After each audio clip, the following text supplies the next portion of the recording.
Ciao! Welcome to our 49th episode of Tuesday Tales of Terror. I am your host, Collie Mortwood, and we are going to read The Island of the Fae by Edgar Allan Poe. I've never read this before, so it'll be my first time. It's fairly short. We're in a different location tonight. I might have thrown you off a little. It's because I have a curry cooking on the stove, so I don't want to let it go for too long without checking in on it. Not that I think anything is going to happen, but... And actually, I think we're coming up on our year anniversary. I know, it's so crazy. Episode 1. Oh no. Well, I'll find out what that is. I feel like it's like right now, like right about this time. So anyway, without further ado, let us begin. The Island of the Fae. Get settled, get comfortable, drink some water, smoke a bowl, whatever you feel like you need to do to get yourself ready for the evening, and let's go. Science, true daughter of old time thou art, who alterest all things with thy peering eyes. Why preyest thou thus upon the poet's heart, vulture whose wings are dull realities? How should he love thee, or how deem thee wise, who wouldst not leave him in his wandering, to seek for treasure in the jeweled skies, albeit be soared with an undaunted wing? Hast thou not dragged Diana from her car, and driven the Hamadryad from the wood? Hast thou not spoiled a story in each star? Hast thou not torn the Naiad from her flood, the elfin from the grass, the dainty Fae, the witch, the sprite, the goblin? Where are they? Anonymous. La musique, says Marmontel, with the same old confusion of thought and language which leads him to give his very equivocal narratives the title of Contes moraux. La musique est le sou des talents qui jouissent de lui-même. Tous les autres voulons des témoins. He here confounds the pleasure derivable from sweet sounds with the capacity for creating them. No more than any other talent is that for music susceptible of complete enjoyment, where there is no second party to appreciate its exercise, and it is only in common with other talents that it produces effects which may be fully enjoyed in solitude.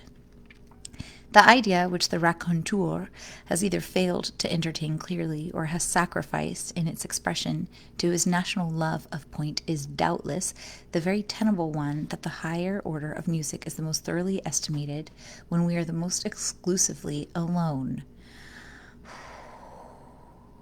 Okay, so he's saying that there's a really beautiful aspect to music where when you're alone it seems to hit different.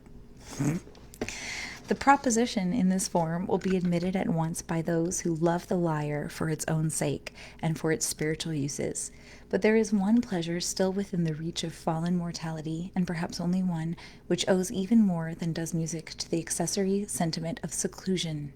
I mean the happiness experienced in the contemplation of natural scenery. In truth, the man who would behold aright the glory of God upon earth must in solitude behold that glory. To me, at least, the presence, not of human life only, but of life in any other form than that of the green things which grow upon the soil and are voiceless, is a stain upon the landscape, and is at war with the genius of the scene. I love, indeed, to regard the dark valleys, and the gray rocks, and the waters that silently smile, and the forests that sigh in uneasy slumbers, and the proud, watchful mountains that look down upon all. I love to regard these as themselves but the colossal members of one vast animate and sentient whole, a whole whose form, that of the sphere, is the most perfect and most inclusive of all, whose path is among associate planets, whose meek handmaiden is the moon, whose mediate sovereign is the sun, whose life is eternity, whose intelligence is that of a god, whose enjoyment is knowledge, whose destinies are lost in immensity, whose cognizance of ourselves is akin with our own cognizance of the animalculae. That's a fun word. Animalculae. Animal, C-U-L-A-E. In crystal, or of those which infest the brain, a being which we, in consequence, regard as purely inanimate and material, much in the same manner as these animalculae must thus regard us. Our telescopes and our mathematical investigations assure us on every hand, notwithstanding the cant of the more ignorant of the priesthood, that space, and therefore that bulk, is an important consideration in the eyes of the Almighty. The cycles in which the stars move are those best adapted for the evolution, without collision, of the greatest possible number of bodies. The forms of these bodies are accurately such as, within a given surface, to include the greatest possible amount of matter, while the surfaces themselves are so disposed as to accommodate a denser population than could be accommodated on the same surfaces otherwise arranged. Nor is it any argument against bulk being an object with God. That space itself is infinite, for there may be an infinity of matter to fill it. And since we see clearly that the endowment of matter with vitality is a principle, indeed, as far as our judgments extend, the leading principle in the operations of deity, it is scarcely logical to imagine that it is confined to the regions of the minute, where we daily trace it, and that it does not extend to those of the august. As we find cycle without end, yet all revolving around one far distant center, which is the Godhead, may we not analogically suppose in the same manner life within life, the less within the greater, and all within the Spirit divine. In short, we are madly erring through self-esteem in believing man and either his temporal or future destinies to be of more moment in the universe than that vast clod of the valley which he tills and contemns, and to which he denies a soul for no more profound reason than that he does not behold it in operation. Okay, so here we are. We were talking about how infinite space is and how everything seems to revolve around each other without colliding, et cetera, and how to some extent that almost proves that there is a God and that we are essentially life within a life. We're part of like the universal consciousness. That's what I got out of that. These fancies... Oh, blah, blah, blah, blah, blah, blah, blah. And then he was saying, like, how dare we think that we're more important than the land that we're on. These fancies and such as these have always given to my meditations among the mountains and the forests, by the rivers and the ocean, a tinge of what the everyday world would not fail to term fantastic. My wanderings amid such scenes have been many and far-searching and often solitary, and the interest with which I have strayed through many a dim, deep valley or gazed into the reflected heaven of many a bright lake has been an interest greatly deepened by the thought that I have strayed and gazed alone.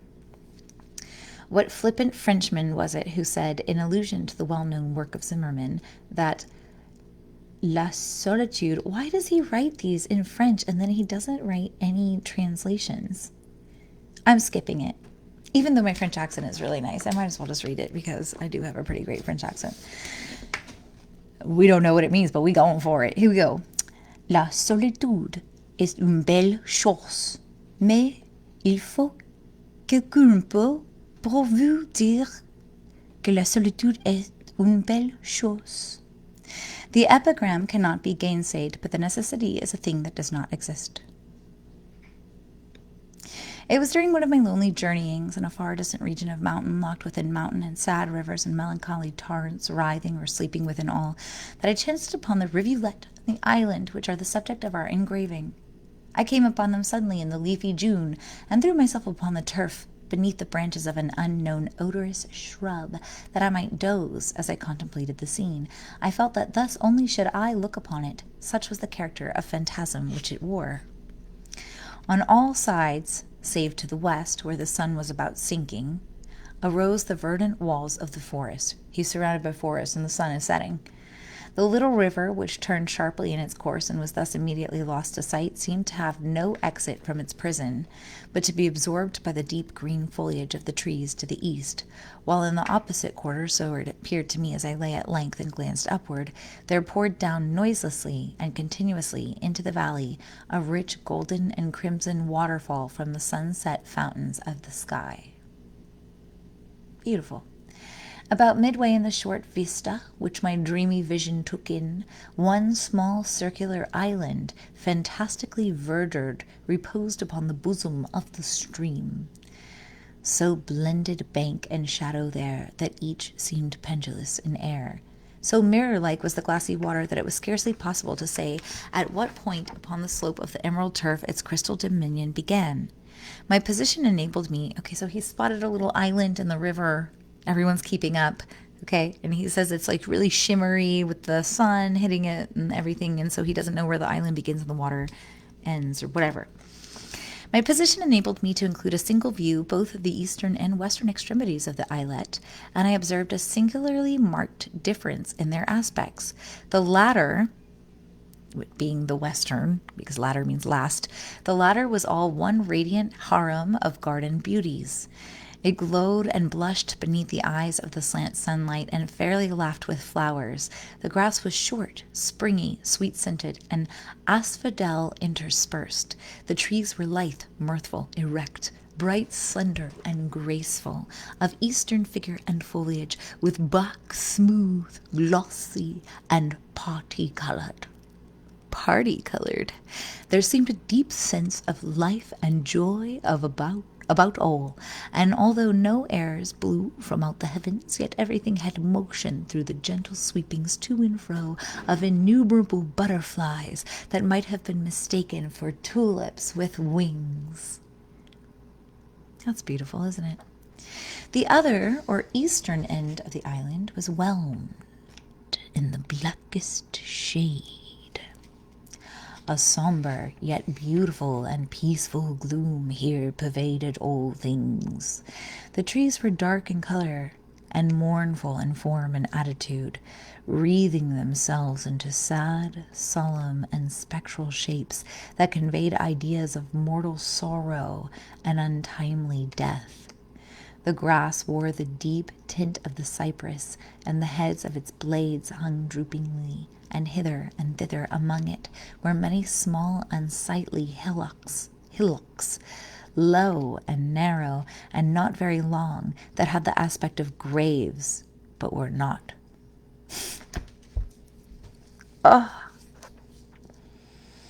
Although over and all about them the rue and the rosemary clambered, the shade of the trees fell heavily upon the water and seemed to bury itself therein, impregnating the depths of the element with darkness.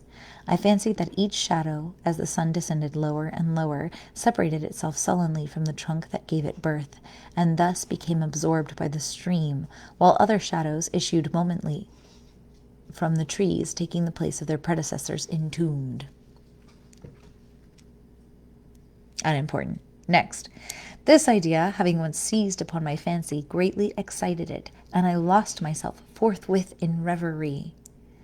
If ever island were enchanted, said I to myself, this is it. This is the haunt of the few gentle fays who remain from the wreck of the race.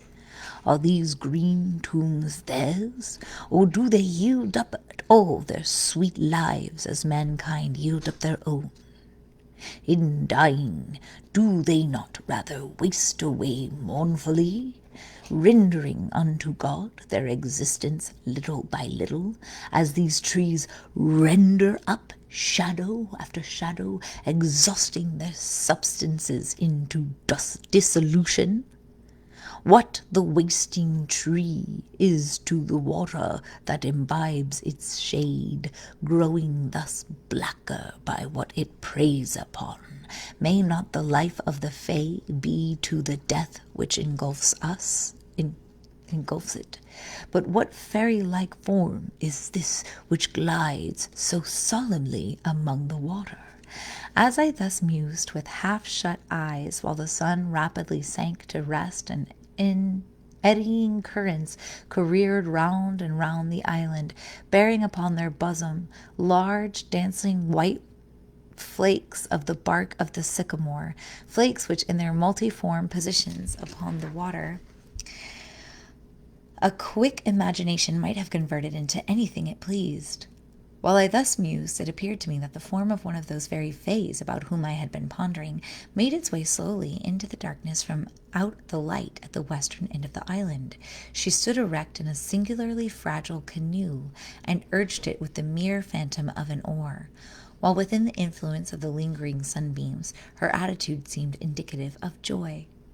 But sorrow deformed it as she passed within the shade. Slowly she glided along, and at length rounded the islet and re-entered the region of light. "The revolution which has just been made by the Fae," continued I musingly, "is the cycle of the brief year of her life. She has floated through her winter and through her summer. She is a year nearer to death, for I did not fail to see that as she came into the shade, her shadow fell from her and was swallowed up in the dark, making its blackness more black." And again the boat appeared, and the Fae, but about the attitude of the latter there was more of care and uncertainty, and less of elastic joy. She floated again from out the light and into the gloom, which deepened momently, and again her shadow fell from her into the ebony water and became absorbed into its blackness, and again she made the circuit of the island, while the sun rushed down to his slumber, and at each issuing forth into the light there was more sorrow about her person, while it grew feebler and far fainter and more indistinct, and at each passage into the gloom there fell from her a darker shade, which became whelmed in a shadow more black.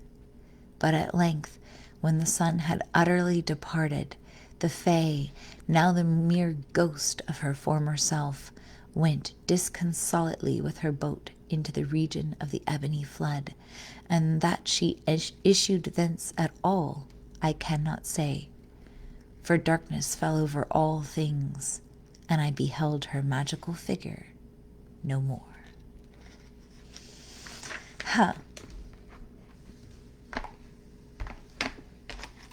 Pencil. Check that one off. Now, as is tradition, I say we find ourselves a little spot of poetry that we can indulge ourselves with. So check out the Island of the Fae. Crisscross, motherfuckers!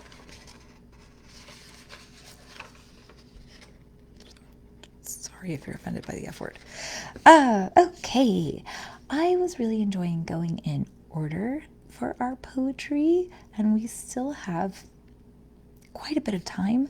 I don't intend to use all of it.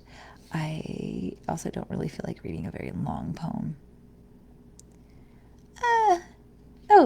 Let's keep within the Fae theme.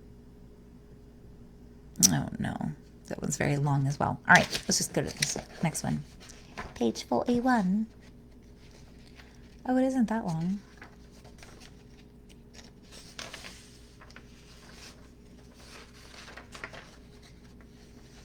Let's keep in the fairyland theme. There's two fairyland poems, which is very confusing. One is hyphenated and one isn't. We're going to start with the non-hyphenated.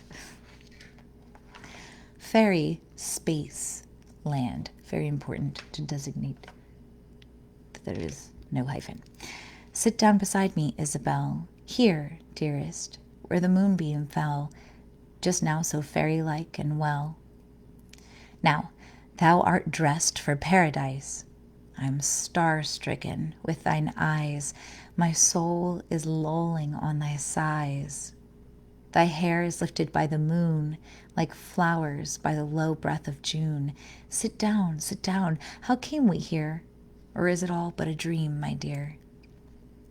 You know that most enormous flower, that rose, that, what you'd call it, that hung up like a dog star in this bower? Today the wind blew and it swung so impudently in my face, so like a thing alive, you know. I tore it from its pride of place and shook it into pieces, so be all ingratitude requited.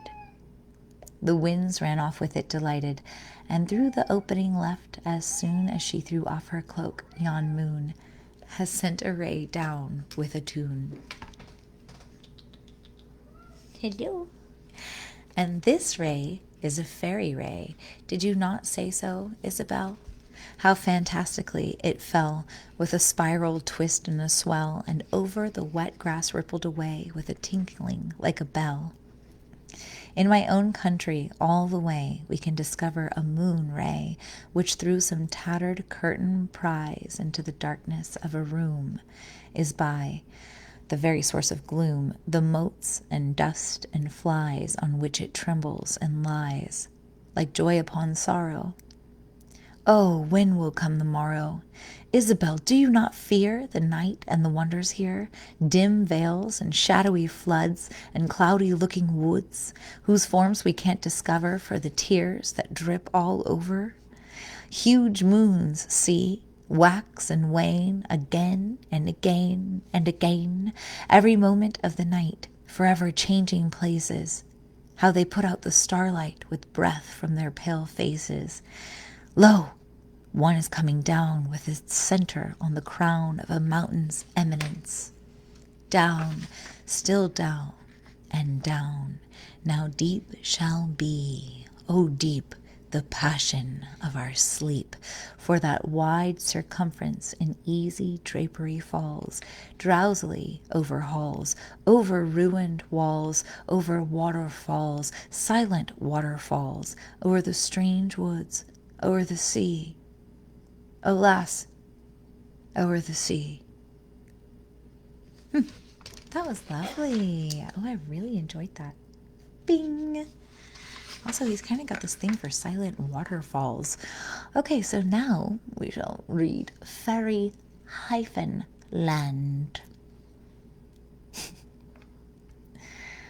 Wait, isn't it not? No, it isn't. Okay, let's go. Dim veils and shadowy floods and cloudy-looking woods, whose forms we can't discover for the tears that drip all over. Huge moons there wax and wane again, again, again, every moment of the night, forever changing places, and they put out the starlight with the breath from their pale faces.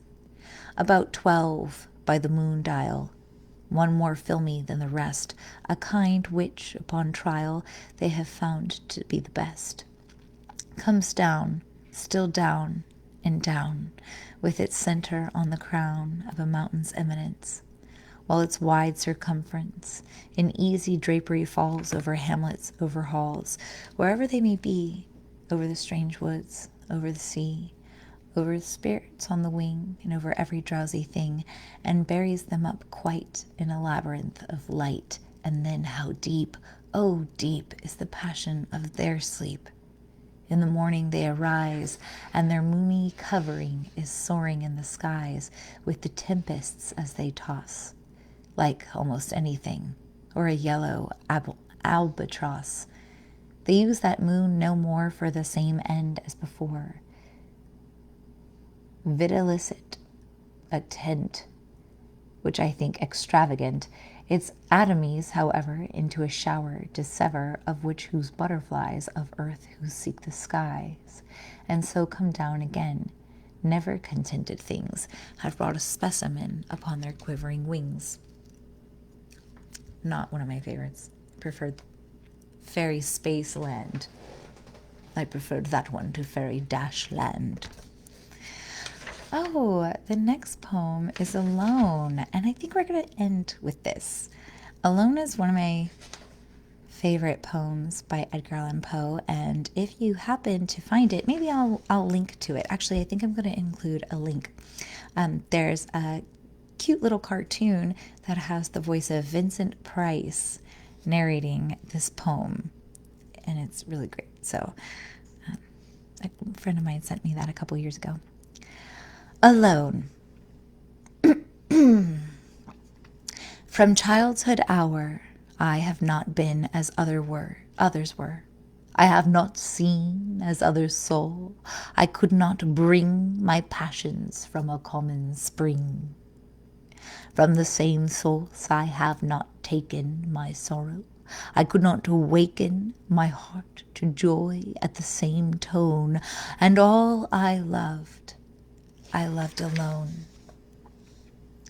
Then, in my childhood, in the dawn of a most stormy life, was drawn from every depth of good and ill the mystery which binds me still, from the torrent or the fountain, from the red cliff of the mountain, from the sun that round me rolled in its autumn tint of gold, from the lightning in the sky as it passed me flying by, from the thunder and the storm, and the cloud that took the form, when the rest of heaven was blue, of a demon in my view. That is excellent. I loved it. All right, my little friends, we are concluding our evening. Fairy Spaceland, Fairy Dashland, and Alone. That's it. Excellent. I hope that you've had an amazing week and that you have an amazing week coming up. What is today? Yes, I will see you next week on the 18th, July 18th, 2023, the year of our Lord. Anyway, I'm on one. I guess. Anyway, you have a beautiful night. Thank you for being here, and stay spooky. Oh, yes, and of course, I feel like, some love. I sliced my hand open. We're going to ignore that. A little love, a little peace, a little heart for you. Get out of here. Stay safe. See you around. Or I won't be seeing you. You'll be seeing me. I'm just going to talk to myself and the camera. Just kidding. Happy to be here with you. Ciao.